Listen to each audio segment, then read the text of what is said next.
So I was seeing my daughter and then being escorted down. So to me, that was a sad experience to me. I was actually bawling my ass out at home, looking at the ambulance when going out of the housing area. Hi all, I'm Kelly and welcome to the new episode of LBS Vox Pop. As you know, we are currently facing a new wave of COVID and we are back in the MCO phase. So, on this series, we are focusing more on the COVID virus so that you guys can always stay safe and understand more on this matter. As for today, I'm going to interview a family, Alif, Ika, and their daughter Sophia, which was 3 years old, used to be a COVID patient, to share with us how was their experience dealing with this virus. So, let's stay tuned and call them.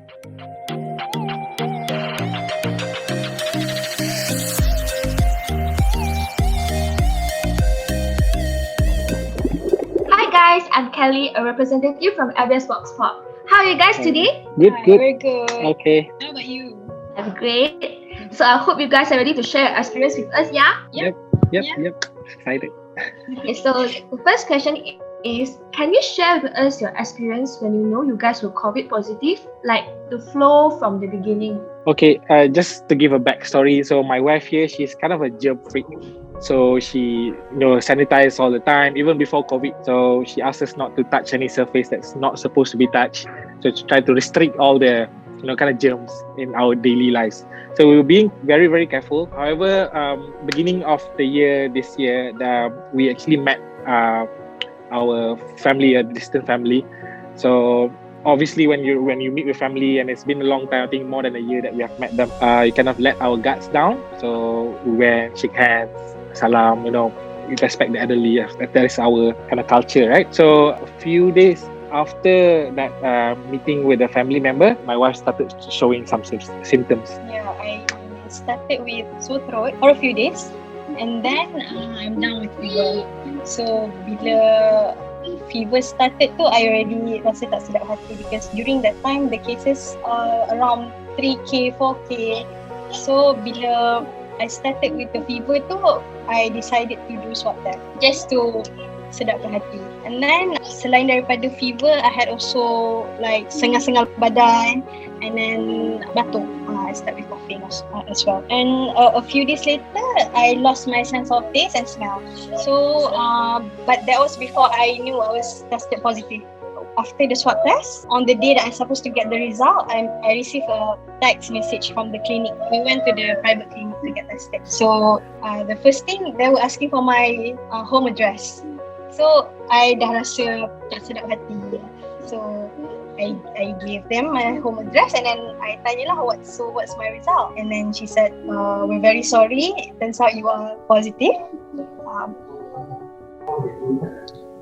So we had to report you to KKM. So masa I tahu tu, dia macam I was really shocked, but immediately I just terus masuk bilik, distance myself from my daughter because I'm really worried that I can infect her pula kan. So I just terus self isolate, duduk dalam bilik, and of course I broke down for a while. I cried for a bit and then the first thing that I did was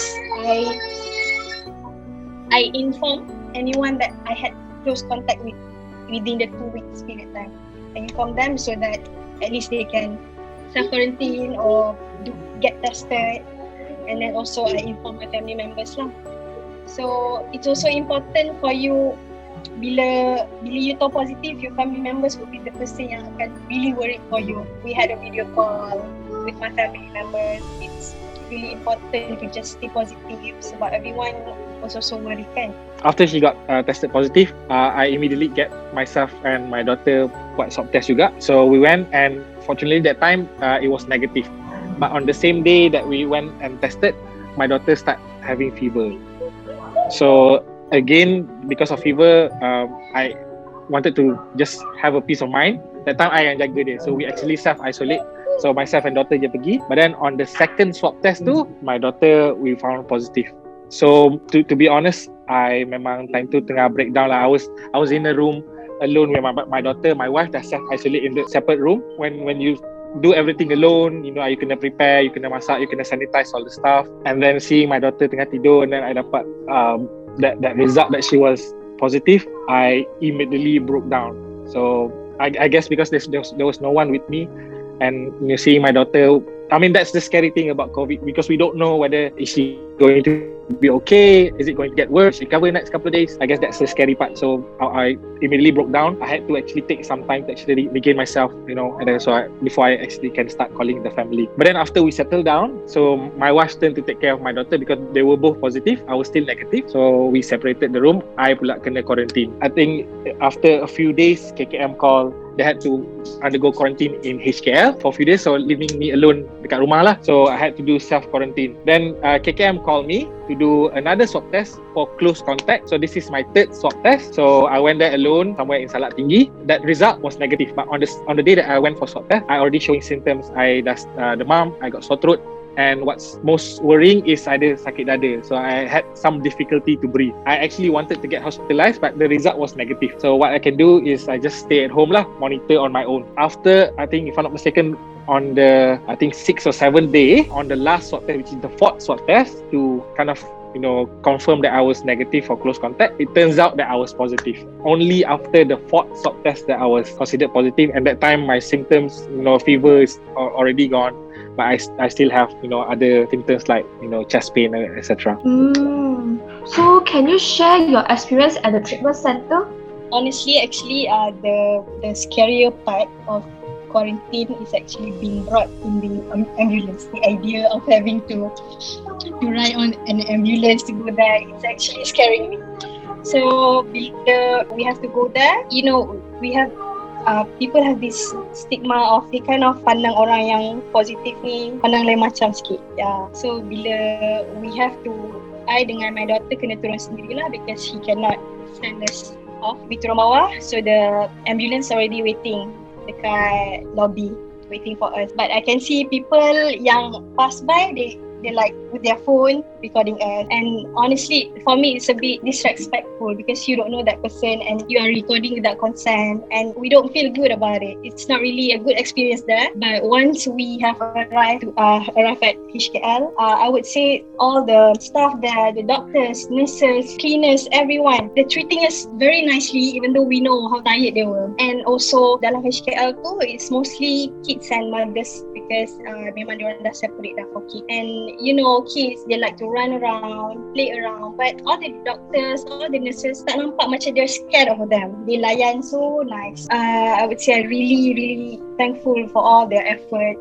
First is I want to share how, like what she says, getting into the ambulance. But I think what is more dreadful is for me not being able to send them off and seeing my daughter and my wife getting transported through an ambulance. So I can't really be with them down. I actually can only send them off at the door. So I was seeing my daughter and then being escorted down. So to me, that was a sad experience to me. So I was actually bawling my eyes out at home looking at the ambulance when going out of the housing area. So because we don't know whether that's the last time I'm going to see them. So that's again the scary thing about COVID. We don't know whether they are going to get better. Obviously we wanted to stay positive, but at the point of time we can't really kind of manage what your heart tells you. So after I was tested positive, KKM called me and then I had to undergo quarantine in my apps for I think around 8 days over there. So to finish the 10 days quarantine. Situation over there, they were jam-packed with people. I think 700-800 people inside from all walks of life. There were different kinds of people inside there. So we're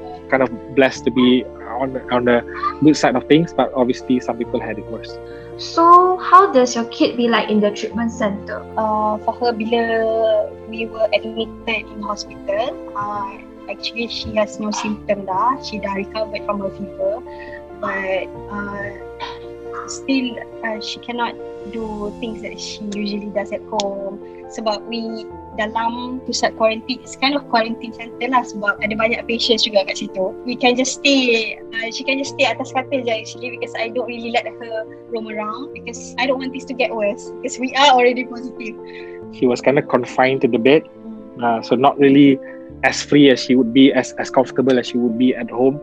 Obviously, it's good that being quarantined, doctor boleh monitor, etc. But probably not as comfortable. And then food, you can't really choose the food that you want to give to your child because hospital food, it's not that It's not great, but obviously, we can actually select and choose when we're at home. I guess that's one of the things that probably a challenge over there. But otherwise, it was good. What's her name? Sophia Inara. We call her Inara. Oh, so cute.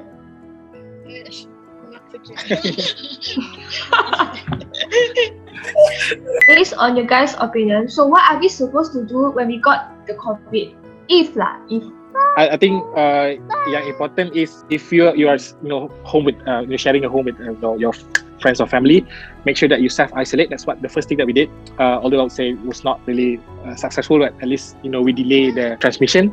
But there are a couple of things that we also did, like we took vitamin C. We kind of drink air lemon panas. And then one of the things that I do to kind of monitor myself is I bought a thing called oximeter. It's something that you put on your finger to calculate your oxygen level in the blood. So this is one of the things that kind of kills COVID patient, kind of reduce your oxygen level. And I was having chest pain, and KKM actually took some time to actually call me. So I try to reduce the risk here, and then I monitor myself at home. So using the oximeter.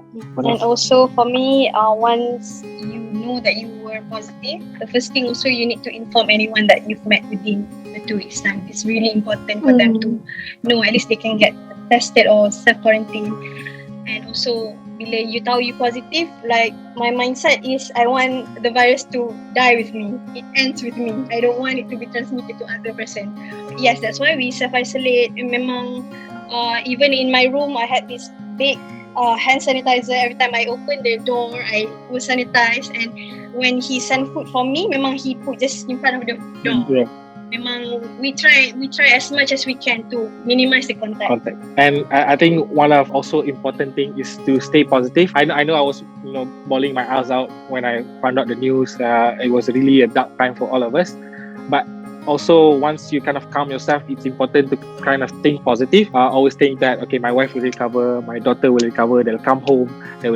And even myself, when I was having chest pain, I was really worried that I'm not going to come home. But you kind of need to try and be positive. And I think that's also important. Try to tell your body that you want to recover, you want to go home and be with your family again. And when I was in my apps, it's I think 2-3 weeks that I've not been in touch or contact with my family because we were isolating all the time, right? And they went to HKL and then I went to my, so kind of want to have that reunion. So you just need to have, be positive. Okay, so how you guys feel after the quarantine and reunion together? Well, it was me coming home. So my wife and kid were at home. They were already recovered. So after that 10 days period, I was relieved that I got the letter to kind of go home. So I met my wife first. She actually had to pick me up. But then I guess the reunion part, I was happy to see her, obviously. But I guess what kind of, also made my day is kind of able to actually hold my daughter again. I was really, really missing her. We were separated for, a couple of weeks. So, being able to actually hold her again, kind of, be that physical contact because we're now, free from COVID. That is probably the best feeling ever. But actually for a few days, we were still scared. Yes. To be honest, when I got home, we kind of have that. Can we kind of touch each other? Can we, you stay a distance? Because we don't know, right? But after a while, kind of, okay, I think we're free from COVID. We've read, we got the letter from the government. I think it's okay. And then obviously we all got, we cannot re-COVID at that point of time. So yeah, but that fear is there. But it was a happy reunion. It was the best feeling ever. Okay, so what's your advice and reminder to the public when going out? I would say COVID is real. It's there, it's out there. Also, just because you have recovered from it doesn't mean that you are fully recovered. For example, like us, we kind of have like what we call long COVID. It's been almost half a year since we were infected with the virus, but up until today, all of us are still coughing so bad.